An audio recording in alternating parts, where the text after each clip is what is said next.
Real quick, if you want to learn more about macronutrients and understand that methodology on how they can help you achieve your body composition goals of changing the way your body looks, I put together a free 15-minute training where I dive into macronutrients and how you can control your body for the rest of your life with them.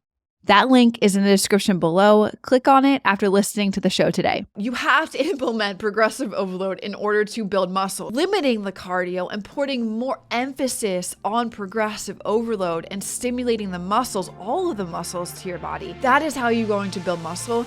That is how you are going to get toned.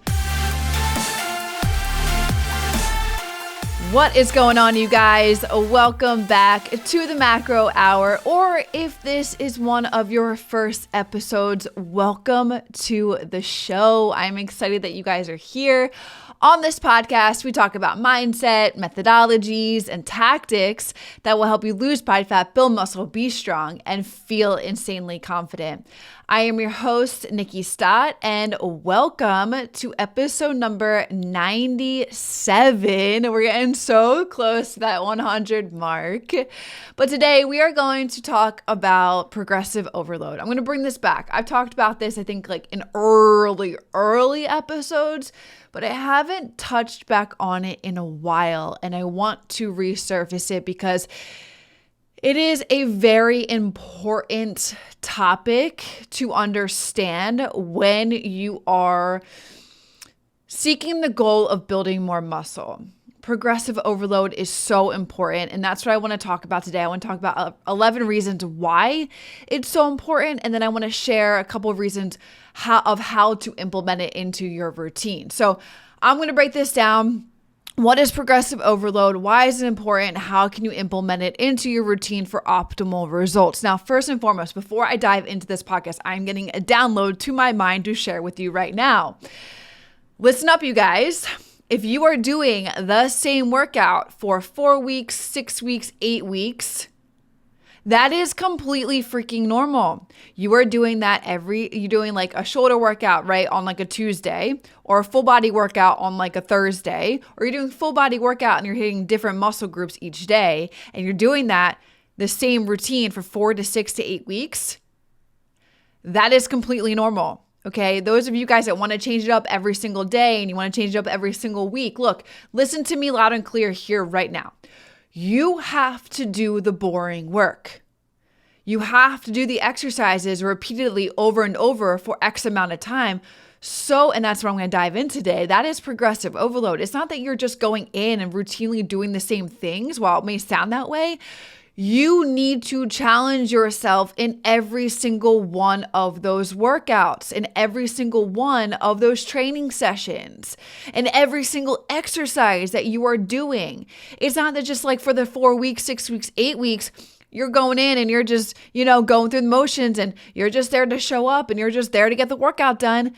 While that may be a percentage of the time, majority of the time, you better be challenging yourselves to increase your weights, to increase that resistance, to add, more reps and more sets if the program is designed that way, to decrease or increase rest times, to increase the speed of a movement to an exercise, right? Like these are parts of progressive overload. And when I get to how to implement it, those are the things that you can play around with your programming so that, the exercises that you're doing every day are boring to you. But if you do these things, you are putting your body under the ability to build more muscle. Okay. So when I say literally, majority of the reason why I don't share my workouts on Instagram is because I literally do the same thing for 4 weeks or 6 weeks or 8 weeks, depending on the block that I'm in. And so you have to just get obsessed with doing the boring work. Same thing with nutrition. I eat the same thing almost every single day, and it's boring AF, but it gets me results. So and it takes the big reason, you guys, it takes a thought out of what am I going to go and do in my workout today? What am I going to eat today? I do the same thing for upwards of 6 weeks on average. And then I eat the same thing every single day. Little side joke, because I'm really, this is what podcast is all about. Sometimes I just go on rants. But I was at the airport checking in, going through TSA, and like I had to take off all my sweatshirts because I'm always bundled up because I'm always so cold. But I had to take off all my sweatshirts, and the people working in the security were like, damn, how can I get a body like you? What do you eat? And I was like, I eat boring stuff. I eat this same thing. And I was joking. He was like, he asked me, what did you eat for breakfast today? And I was like, dude, I've been eating the same breakfast for the last 2.5 years. And he was like, what? I was like, yeah. I was like, I don't have to think about it, man. I just get up, I do my thing, I do my morning routine, I make my breakfast. It's the same thing. I don't have to worry about like, what am I gonna eat for breakfast? What do I have to get in here today? What do I have to make sure I get, eat? Like, I know this is like a good protein, fat, and carb combo for me. And I was like, it's egg whites, egg yolk, bagel, and cream cheese. And that is what I have eaten for the last 2.5 years of my life. And it was like, whoa to this guy. Like, whoa. I was like, yeah, man, just do that. Start your day off with protein. That's the big thing right there. But it's like it's boring, right? But like, you gotta do the boring work to get the results that you want. And if you think about it, like I personally look at food as just fuel for my body. I don't really eat for pleasure or I'm past that, right? Many of you guys do that at the beginning and you need to feel some kind of pleasure with your food. But trust me, you get past a point where it's just like, okay, I'm just eating to optimally fuel my body as best as I possibly can for the performance, for energy, for thought, for clarity, and just taking the ease of not having to think about what I have to eat. And then for workouts, it's just like, I don't want to have to think about, what workout am I going to do today? It's just more of, this is my program and my plan. I have a scheduled hour workout for myself, 4% of my day to show up and get it done. And I just get it done. I do the boring work. But most importantly, I challenge myself with every single workout that I do. And that's what you guys have to do. Do the boring work, but go in and challenge yourselves with, I'm going to share how you can implement progressive overload towards the end of this podcast. But let's just get into it, okay? So first and foremost, reminding you guys what progressive overload is. It is the gradual increase of stress placed on the muscles during physical exercise. And in order to continually challenge the body and to promote muscle growth and adaptation, you have to implement progressive overload in the forms of how I'm going to show you how to implement it. You can implement it in various different ways. You could literally do a week of doing this, a week of doing this, a week, and that's how you can make it fun for you, but you're still doing the same exercises. Okay, but that is what progressive overload. It's the gradual increase of stress placed on the muscle during physical exercise, because that is the most important way that you are going to promote muscle growth and promote adaptation. Hey guys, love so much that you guys are listening to this podcast. If you ever want to have the video version of this, which usually has more effects and all of that good stuff for those of you who are visual learners, check out our YouTube channel, WarriorBabe, if that's what you like. Either way, keep enjoying the show. You have to implement progressive overload in order to build muscle. So many of you guys say, I want to be toned, but you think that cardio, I'm going to actually feed into the thought. You think that cardio is the way to get you to do that, but cardio does not do what progressive overload does. It doesn't place stress on every single muscle of the body. Sure, it may I'm thinking about running, or I'm thinking about, rowing and swimming and all of those things. Over time, you can do that, but you have to supplement with making sure that you're eating enough food, which a lot of people don't do. You can totally do cardio, you can totally do swimming, you can totally do rowing, you can totally do all of those things. However, that in that session, your body's requiring tons and tons of calories to do that because your heart rate is elevated, all of the things. And not many people supplement with, you would have, like, if you're doing that consistently, excessively in a week, you probably have to eat upwards of like 3,000 calories. And not everybody's going to do that. And that's just like broadly speaking. But, bringing it back, limiting the cardio and putting more emphasis on progressive overload and stimulating the muscles, all of the muscles to your body. That is how you're going to build muscle. That is how you are going to get toned. Toned is just showing more of the muscle mass you have built to your body. And you can get toned by doing more strength training and limiting the cardio exercise. Cardio will definitely help you get toned, but you have to put physical stress on your body. You have to put physical resistance on your body. And the way you can do that, and only the way you can do that, is through progressive overload and weight training. I think that's the best way that I've been able to explain it. So I really hope that hits home, because I put a recent reel up on Instagram, and maybe I didn't elaborate it as well as I'm elaborating it here. I am not cardio bashing. Cardio is so good for your health, for your heart. Your heart is a muscle. It needs the endurance to make it stronger. However, you don't need to do cardio majority of your time.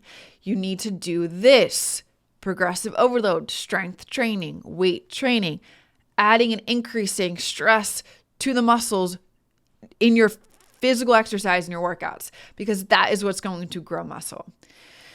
Okay, so why is it important and why do you need to do it? So if you have the goal of building strength, of building muscle, and seeing your body composition change, that is why you need to do it. That is why it is important. And I think that is the majority of the women that I speak to, is that you want to build muscle. You want to feel sexy in your body. You want to look like an athletic, person. You want to have that athletic figure. This is what is going to get you that. Okay, so let's dive in a little bit deeper. Why is it important? Well, for 4 reasons. It promotes muscle growth and adaptation. It increases your strength. It prevents and breaks through plateaus. And it supports overall physical fitness goals. Okay, so let's dive into each of those specifically. Number 1, it promotes muscle growth and adaptation. When the muscles are subjected to you doing progressive overload, they undergo microscopic damage. So the damage that you do by working out, it stimulates the body to repair and strengthen muscle fibers, resulting in your muscle growth and the adaptation that is happening here. So as you continue to increase stress placed on the muscle, the body will continually adapt, resulting in this ongoing progressiveness of you gaining more strength and you gaining more muscle mass. So I always say this, that when you're working out inside the gym, you are not building muscle. You are breaking it down. What happens in the next 24 to 48 hours after that workout session is where you actually build the muscle. But during the workout, your body, your muscle fibers are undergoing microscopic damage. And this damage, when you're in the repair process, the building process, strengthens those muscle fibers. And this overall results in you building more muscle mass.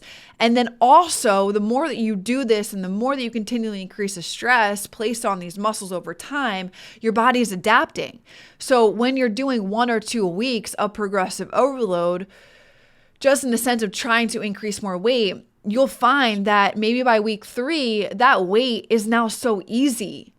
And this is a part of a progressive overload where you increase the reps, or you increase the weight. You increase the weight to that specific exercise, because that weight that you were doing for the last 2 weeks no longer feels challenging. And so now here your body is adapting. And now here you're putting the body under stress to be able to gain more strength and build more muscle. Okay, so that is how it promotes muscle growth and how your body adapts with these stressors that are happening. Number 2, what I just kind of said is how it increases strength.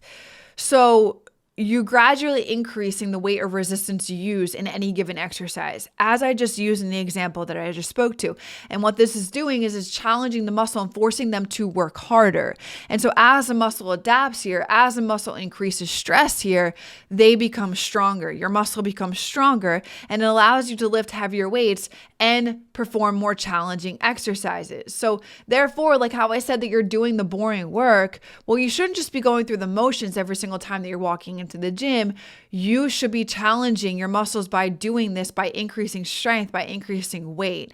And this, just like I said, with promotes growth and adaptation, it makes it more possible for you to continue making progress even after months and years of training, right? So you go in and do these exercises, but like 2 weeks in, a month in, or 2 months in, that weight was no longer challenging. So you're increasing the weights, and this gives you the ability to gain more strength. So 1 and 2 kind of go together, as I just elaborated on. Number 3 is a big one for you guys. I'm sure you guys want to be able to do if you're ever experiencing some kind of plateau during your journey.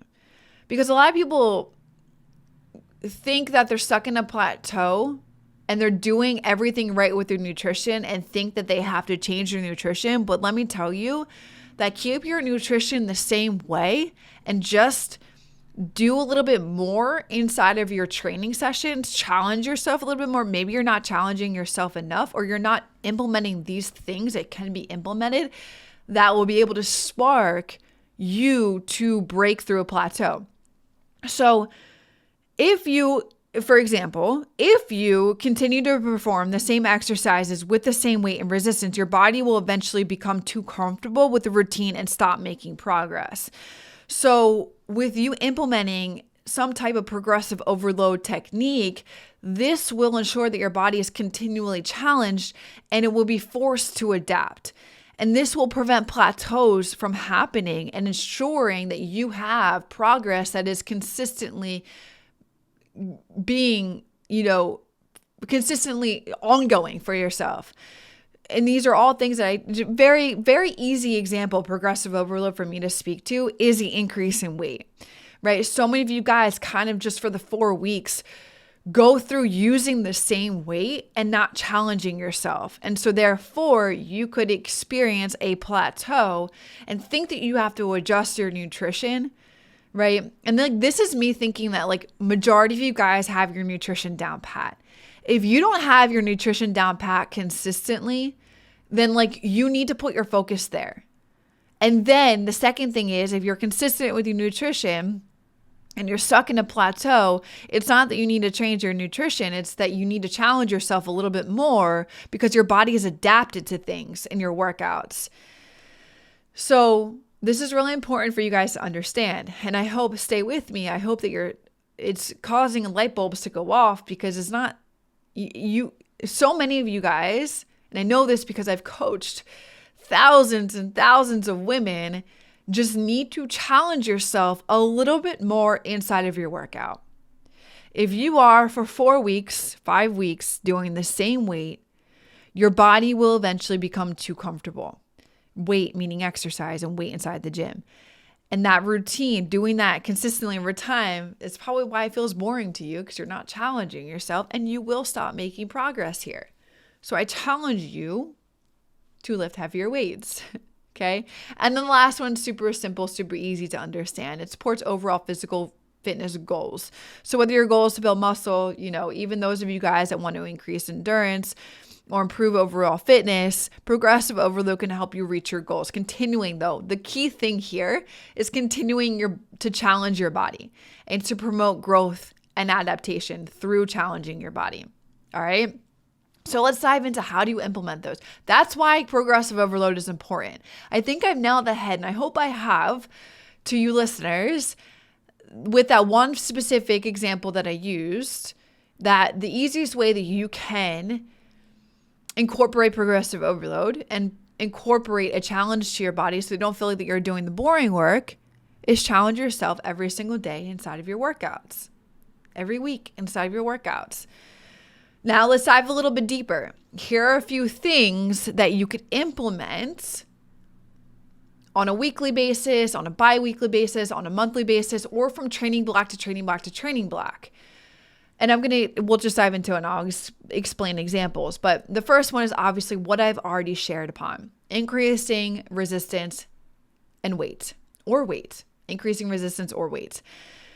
So by you just gradually increasing the weight used in a given exercise is one of the most common forms of progressive overload. And the examples that I've already touched on in this podcast. The next one is adding reps or sets, increasing the number of reps or sets performed in, say, a squat, performed inside of a bench press, or performed inside of a deadlift, can also create progressive overload and force the muscles to work harder, right? So for 2 weeks, I'll use an example what I do for my clients. On a weekly basis, I have challenged my clients to increase the sets per the opening exercise that they are doing.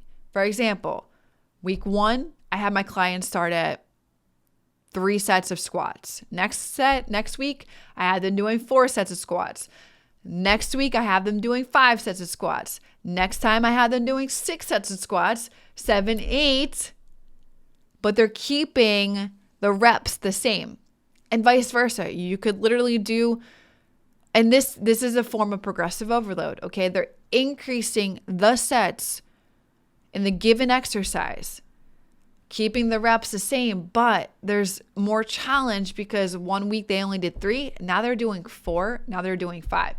Vice versa, you could have them do 5 sets, right? I'm trying to think of an example that I've done with my clients previously. It's probably been a little bit, but they have on given weeks had 5 sets. However, maybe week 1 they did 4 reps. And then the next week they did 6 reps.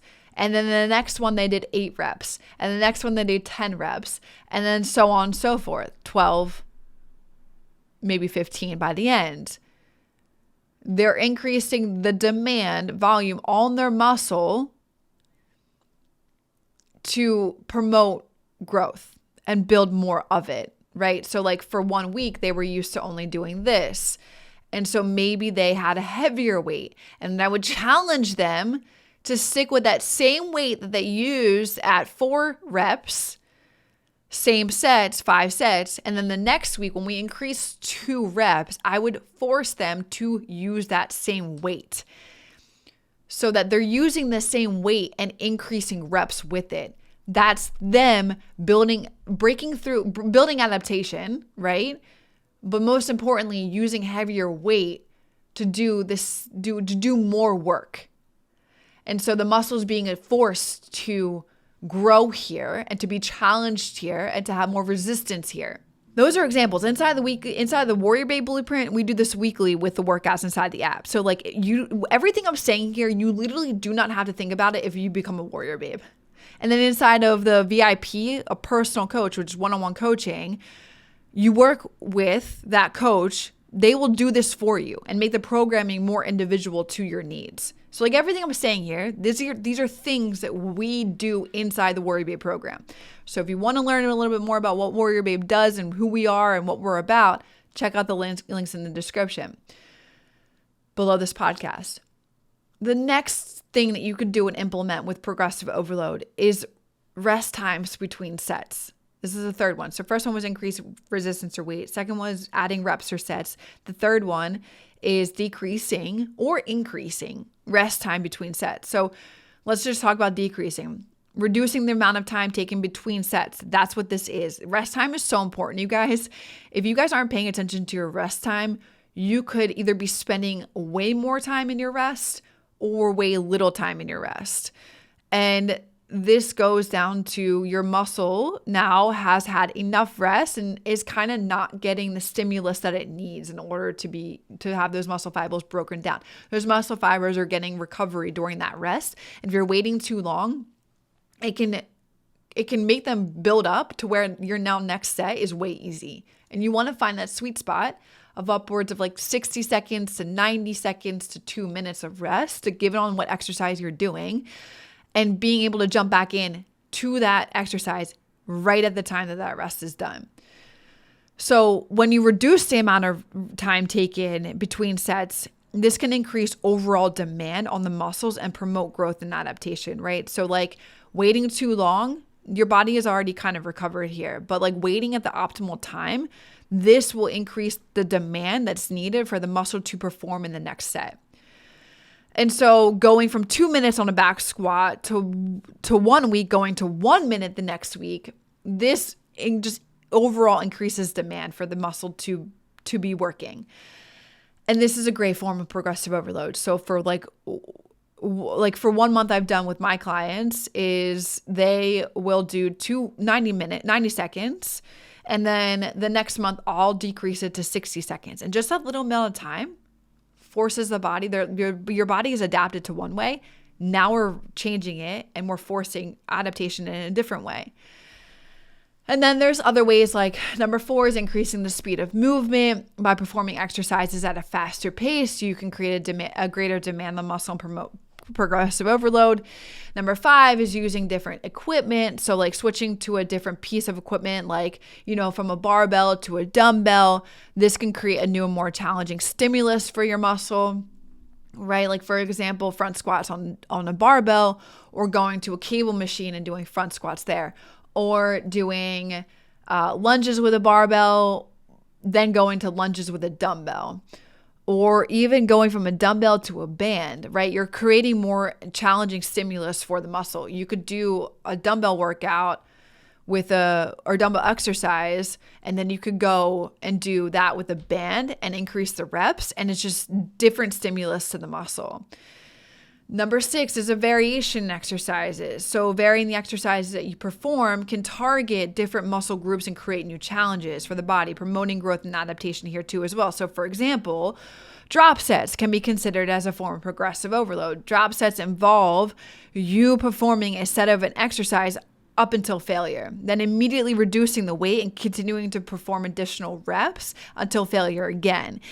This creates an increase in demand on the muscle and forces them to work harder. And this overall, these are just techniques and things of how you can implement. Like 1 week you could do a drop set. The next week you could use that same exercise and you can move into this next one that I'm going to talk about is focusing on the negative portion of the lift, which is tempo work. And it's great here, and it places more time under tension. So 1 week you could do drop sets for an exercise, and next one you could take that same exercise and you could do tempo work. And tempo work is great. It's one of my favorite forms of progressive overload to implement in my training. It's literally just taking on the eccentric training, on the negative portion of the lift, 3 seconds coming down. You can even play with the different seconds. Not even pausing the bottom, coming back up, and then in a 1 second up, and then stop, not even pausing at the top and coming back down for 3 seconds. So you may see this in like 3 times 0 times 1 times 0, right? 3 seconds on the bottom, no pause at the bottom, 1 second coming up, and 0 pause at the top and going right back into the motion. I'm actually going to share this on my Instagram soon, so keep an eye out for that and save it so that you can implement that and play around with it inside of your training workouts. Another one is pause sets. Pause reps. Pause reps are so great. You pause at the bottom of a movement. So like think about a squat. You pause at the bottom when you're in the bottom movement of that exercise. You pause there. This challenges you in so many ways, and it's so underrated. During this motion, you are challenging yourself in the hardest portion of the lift to maintain good form and to control your body. And this goes so far for you challenging the muscle, providing stimulus to the muscle, providing resistance to the muscle in the hardest motion of the lift, controlling the form, and then, coming back up. All of these, you guys, I just said 7 different ways, right? Increasing resistance to weight, adding reps or sets, decreasing rest times, increasing the speed of the movement, decreasing the speed of the movement, variation to exercises, using different equipment. I said 8 there, but 1 was all combined together with increasing or decreasing the speed of the movement. Tempo work, pause sets, going faster, going slower. Those are ways of how you can implement progressive overload. Progressive overload, as I said, is so freaking important when you are trying to build muscle. So use this episode, use the things that I just said. Go try them out in your own if you're not a warrior babe. If you are a warrior babe, that's awesome. Keep implementing these things because there's a method behind the madness, as they say. There's a reason why your training blocks are the same for 6-8 weeks. There's a reason why you're doing the same exercise every day for those weeks. And there's a reason why we're adding tempo work. There's a reason why we're doing, decreased rest times, more rest times, X, Y, and Z. You are increasing weight. There's a reason why. Just do it. Now, if you're not a warrior babe and you don't want to have to think about all of these things, try them out first. Second, when you are not keeping it consistent, then become a warrior babe and follow our workout programs so you don't have to think about it. Again, the link is in the description about what WarriorBabe is and what we do best. All right. So I hope this podcast has helped you guys. I hope this episode has helped you guys. I hope it's given you an idea, a more, insight on progressive overload and why it is so freaking important. All right. Peace out. I'll see you in the next episode. Hey guys, real quick. If you're interested in taking your body to the next level, lose body fat, build more muscle, feel more confident, do it alongside one of our 30+ professional coaches. Work one-on-one with her to eliminate all of the guesswork that you may have. And all you need to do is just do the work that she tells you to do to get to those goals of yours. Now, to learn more, click the link below this podcast and apply to our VIP program right now.